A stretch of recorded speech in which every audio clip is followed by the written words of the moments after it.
आज देश में मतदान चल रहा है। तीसरे चरण का अंतिम मतदान जो है वो छत्तीसगढ़ में हो रहा है। इस समय मेरे साथ में उप मुख्यमंत्री विजय शर्मा जी हैं। उनसे जानने के लिए हम आए हैं कितना उत्साह जो है भारतीय जनता पार्टी में दिख रहा है। अंतिम चरण का मतदान है, 7 लोकसभा सीटों में आज मतदान छत्तीसगढ़ में हो रहा है। भारतीय जनता पार्टी के कार्यकर्ता प्रारंभ से ही उत्साहित हैं और पहले चरण से ही अच्छा मतदान छत्तीसगढ़ में हुआ है। आज भी 7 लोकसभा सीटों में मतदान के पश्चात बहुत स्पष्ट रूप से फिर से सबको आभास हो जाएगा कि भाजपा 11 की 11 सीटें जीत जाएगी। मोदी गारंटी का कितना इम्पैक्ट छत्तीसगढ़ में होगा, क्योंकि विधानसभा के चुनाव से ही ये मालूम पड़ गया था कि लोकसभा में भी मोदी की गारंटी ही कारागार साबित होगी, और ये स्वयं मोदी जी ने भी बोला था कि मेरी गारंटी पर विश्वास करिए। तो गारंटी के पूरा होने की गारंटी है मोदी की गारंटी? नहीं, जनता इस पर जी नहीं, जनता का ही तो विश्वास है, और किसका विश्वास, और किसी के विश्वास? और भाजपा के कार्यकर्ताओं को तो अगाध श्रद्धा और विश्वास है, वो छोड़ दीजिए। मसला यह है कि जनता को विश्वास है मोदी जी को, बहनों को विश्वास है मोदी जी को, जिन्होंने लोकसभा और राज्यसभा में 33% महिलाओं को आरक्षण किसी ने दिया आज तक? किसी ने सोचा कि माताओं बहनों को दिक्कत होती है तो घर घर में शौचालय बनाया जाए? किसी ने सोचा कि घर घर तक नल से पानी पहुंचाया जाए? किसी ने यह सोचा कि किसानों को किसान सम्मान निधि के माध्यम से पैसा दिया जाए? किसी ने यह सोचा कि फसल बीमा ब्लॉक लेवल पर नहीं, अब गांव के स्तर पर होना चाहिए? अरे भाई, इतने सारे रिफॉर्म करने की बात है, इतने सारे, और साथ ही साथ भगवान राम का भव्य मंदिर बनाने की बात है, वह भी किया उन्होंने। तो जो कुछ हुआ है वो बहुत स्पष्टता है इस बात की कि जनता को विश्वास है मोदी जी के ऊपर। कांग्रेस भी छत्तीसगढ़ में अपने आप को मजबूत बता रही है, दावेदारी ये कर रही है कि अभी बीजेपी की हालत जो है वो खस्ता है। आप धरातल पर काम करते हैं, धरातल से जुड़े हुए लोगों से मिलते हैं, कार्यकर्ताओं से मिलते हैं, आज मतदान है, क्या फीडबैक आपके पास है? मैं आपसे सिर्फ ये कहना चाहता हूँ, आज सुबह का तो कोई फीडबैक नहीं, लेकिन इतने दिनों तक मैं सब घूमते रहा, गाँव गाँव घूमते रहा।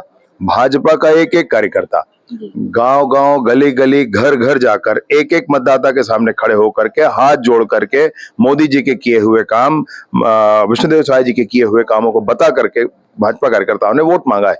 और मुझे पूरा विश्वास है ये अपील जनता के बीच में है और जनता का साथ समर्थन इस पर मिलेगा। बीजेपी की महतारी वंदन योजना और कांग्रेस लेकर आई है गृह लक्ष्मी योजना, जिसके तहत 1 लाख रुपए यानी महीने में 8,500 रुपए, फॉर्म भरवाना भी उन्होंने शुरू कर दिया था। 100 साल पुरानी पार्टी है कांग्रेस, और आज तक के सबसे न्यूनतम संख्या पर चुनाव लड़ रही है लोकसभा की। वो इतने कम संख्या पर चुनाव लड़ रही है कि उनकी सरकार ही नहीं बन रही, और जिसकी सरकार नहीं बन रही उसकी घोषणा का कोई मतलब है?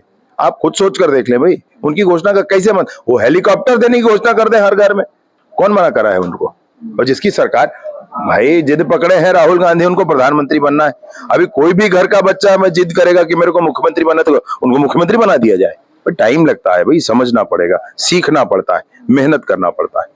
राधिका खेड़ा जी का बयान काफी सुर्खियों में रहा, 3 दिनों से उसी पर चल रहा है। क्या लग रहा है बीजेपी ज्वाइन करेंगे, आप लोग स्वागत करेंगे उनका? देखिए, भाजपा के ज्वाइनिंग और नई ज्वाइनिंग का प्रश्न कहाँ है, आप मुझे ये बताएं। मतलब कोई अगर उसको इस विषय को इस दृष्टि से देख रहा है तो बहुत अजीब विषय है, मैं नहीं कह सकता किसी को कुछ, लेकिन मैं ये पूछना चाहता हूँ कि उनके साथ जो कुछ हुआ उसको भाजपा से जोड़ने नहीं जोड़ने का विषय थोड़ी ना बनाना है भाई। उनके साथ जो हुआ उसका क्या हुआ है, वो दे दें एक बार एप्लीकेशन, सरकार कार्रवाई करेगी।